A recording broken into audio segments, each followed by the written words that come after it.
Chinese national space administration यानी कि CNSA द्वारा लॉन्च किए गई ताइवान 1 रोबोटिक स्पेसक्राफ्ट आने वाले कुछ महीनों के अंदर मार्स की सतह पर उतरने वाला है और इसके साथ चाइनीज मार्स पर रोवर भेजने वाला दुनिया का तीसरा कंट्री बन जाएगा। ताइवान 1 स्पेसक्राफ्ट को 23 जुलाई 2020 में चाइना के हिंग प्रोसेसर के वोंगचैन स्पेसक्राफ्ट लॉन्च साइट से लॉन्च किया गया था। ताइवान 1 को लॉन्च करने के लिए जिस लॉन्चर व्हीकल का इस्तेमाल किया गया था उसका नाम लॉन्ग मार्च 5 ये एक heavy lift spacecraft launching vehicle है। ये धरती के जो स्टेशन ऑर्बिट तक 14,000 किलोमीटर हैवी लोड ले जाने में सक्षम है।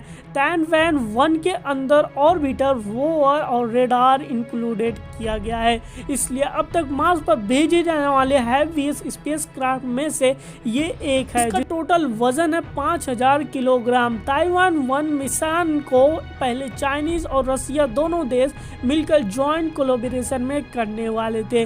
दोनों ही देश अपने लिए तैयारी शुरू कर दी थी। रसिया ने इस मिशन में मार्स और उसको मूस प्रेप्स को अच्छे से स्टडी करने के लिए नवंबर 2011 उड़ान कजाकिस्तान की लॉन्च साइट से प्रोब्स ग्रैंड से लॉन्च किया, लेकिन ये स्पेसक्राफ्ट लॉन्चिंग के बस कुछ मिनटों बाद ही जमीन पर आके ब्लास्ट हो गया, जिसके रिजल्ट तहत चाइना ने अपना ताइवान मिशन के लिए रसिया से पार्टनरशिप को ठुकरा दिया और 2016 में दुनिया के सामने ऐलान कर दिया कि चाइना अकेले ही इस प्रोजेक्ट को पूरा करेगी। और इसके ठीक 5 साल बाद यानी कि 2021 में चाइना ने ताइवान 1 को स्पेसक्राफ्ट को लॉन्च भी कर दिया। लेकिन अब सवाल यह आता है कि चाइना द्वारा लॉन्च किए गए इस मार्स मिशन के पीछे की वजह आखिर क्या है। इस मिशन में थ्रू चाइना कैसी कैसी जानकारियां जुटाना चाहते हैं, इस सवालों का उत्तर इस ताइवान मिशन 1 के नाम पे ही छिपा हुआ है, क्योंकि ताइवान 1 का मतलब होता है कोस्ट फॉर हेवली थ्रस्ट, जिसके आगे हिंदी में ट्रांसलेट करें तो इस मिशन के जरिए मार्स के सरफेस की पूरी जानकारी हासिल करना है। चाइनीज के मेन मकसद जुलाई 2020 में मार्स की और कुल 3 मिशन के अंजाम दिए गए हैं, जिसमें से पहला नंबर था नासा द्वारा भेजे गए मार्स मिशन 2020, उसके बाद UAE के होप मार्स मिशन और आखिर में चाइनीज स्पेस एजेंसी यानी कि CNSS का ताइवान 1 मिशन का चाइनीज अपने फॉर्म्ड इंटरप्लेनेटरी मिशन के थ्रू पहले तो ताइवान 1 को ऑर्बिट को मार्स में इंटर करवाया, उसके बाद ऑर्बिटर के अंदर से रोवर को निकालकर मार्स की सतह पर उतारेगा। अगर चाइना सक्सेसफुली इसको रोवर को लैंडिंग करवाता है तो दुनिया का तीसरा देश बन जाएगा। लेकिन ताइवान 1 स्पेसक्राफ्ट के अंदर कुल 13 इंस्ट्रूमेंट लगे हुए हैं एंड मैं आपको बता दूं कि इस इंस्ट्रूमेंट को इंस्टॉल करने के बाद कुछ इंस्ट्रूमेंट को बनाने के लिए चाइना ने दूसरे देशों की हेल्प ली है, जैसे कि फ्रांस के institution for research in astrophysics and planetology ने स्पेक्ट्रोमीटर इंस्ट्रूमेंट का निर्माण करके चाइना को दिया है। ठीक ऐसे ऑस्ट्रेलिया रिसर्च एजेंसी ने मार्स मैग्नेटोमीटर इंस्ट्रूमेंट को प्रोवाइड किया है और ऐसे ही अर्जेंटीना ने नेशनल स्पेस एजेंसी के ताइवान 1 को ट्रेन करने के लिए ट्रेनिंग स्टेशन को डेवलप करके चाइना की मदद करी। चाइना इस मिशन के दौरान 4 चीज़ों को पूरा करना चाहता है, जिनमें से पहला है कि मार्स की कोर के बारे में ठीक से स्टडी करके ये जानकारी जुटाई जाए कि ये कैसे बना है। मार्स के अंदर की बनी एंशिएंट बनी rivers, lake, volcanoes and poles में मौजूद ग्लेशियर्स, इन सब के बारे में इंफॉर्मेशन जुटाकर नंबर 2 मार्स के सरफेस के अंदर पानी मौजूद है या फिर नहीं है, इसकी इंफॉर्मेशन ताकि भविष्य में मंगल पे रहने वालों के लिए पानी की व्यवस्था की जाए। और नंबर 3 पर आता है मार्स के अंदर एटमॉस्फेयर लेयर को जानना,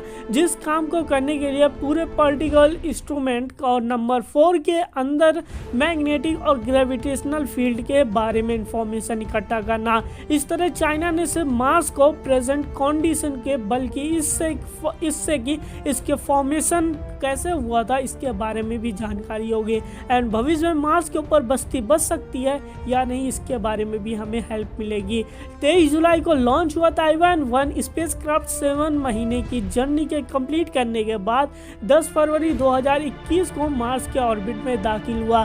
ताइवान 1 को ऑर्बिट को मार्स की ग्रेविटेशनल पुल में इंटर करवाने के लिए स्पेस साइंटिस्ट ने इसके में इंजन की 15 मिनट तक जला कर रखा ताकि इसके ऑर्बिटल की स्पीड एकदम स्लो हो जाए और उसके बाद आसानी से मार्स के ग्रेविटेशनल पुल के अंदर घुस सके। ताइवान 1 का ऑर्बिटर अगले कुछ महीनों तक मार्स के ऑर्बिट में रोटेट करेगा और इस दौरान रोवर को मार्स की सतह पर लैंड कराने के लिए एक अच्छी जगह ढूंढकर वहां पे रोवर लोगों को उतार दिया जाएगा और इसलिए करीबन जून के महीने तक का टाइम लग सकता है। इस पूरे मिशन की ड्यूरेशन 222 दिन 2 घंटे और 54 मिनट रखी गई है। इसलिए जो रोवर है ये लगातार 90 दिनों तक मार्स की सतह को एग्जामिन करेगा। फिलहाल ताइवान 1 का ऑर्बिट अपने रोवर को लैंड कराने के लिए लैंडिंग साइट ऑलरेडी चूज कर चुके हैं। जो जगह है मार्स के उटोपिया प्लांटिया, ये जगह 3000 किलोमीटर डायमीटर का एक इम्पैक्ट बेसिन यानी कि बहुत बड़ा बेसिन है। इस जगह पर 1976 में नासा का वाइकिंग 2 लैंडर भी उतरा था और अपने 4 साल के आयु तक मार्स के बारीकी से एक्सप्लोर किया। आशा करते हैं कि वाइकिंग 2 की तरह ताइवान 1 का मार्स पे जमीन पर रोवर उतारने में कामयाबी हो, क्योंकि स्पेस एक्सप्लोरेशन में न सिर्फ एक देश को बल्कि पूरी दुनिया के सभी देशों को फायदा होता है। सभी देशों को नई जानकारी मिलती है। इस तरह इस मिशन के सक्सेसफुल होने के चलते चाइना के साथ साथ बाकी काफ़ी कंट्री, इस तरह इंडिया को भी मार्स के बारे में और भी डिटेल मिलेगी। ताइवान 1 मिशन के बाद चाइना ने 2030 तक और एक मिशन को अंजाम देने की सोच रहा है। तो ताइवान 1 से भी एडमिनेशन होगा और जिसके बारे में हमें आने वाले समय में पता चलेगा। तो आपको क्या लगता है, क्या चाइनीज मिशन सक्सेसफुल होगा या नहीं, वो आप हमें नीचे कमेंट बॉक्स में ज़रूर बताएं। अगर ये वीडियो आपको अच्छा लगे तो इस वीडियो को लाइक करें एंड अपने दोस्तों में शेयर करना ना भूलें। तो नेक्स्ट वीडियो जल्दी आपको मिलेगी, तब तक के लिए चैनल को सब्सक्राइब करके बेल आइकन जरूर ऑल पे जरूर सेट कर दें। तो थैंक्स फॉर वॉचिंग, मिलेंगे नए वीडियो में।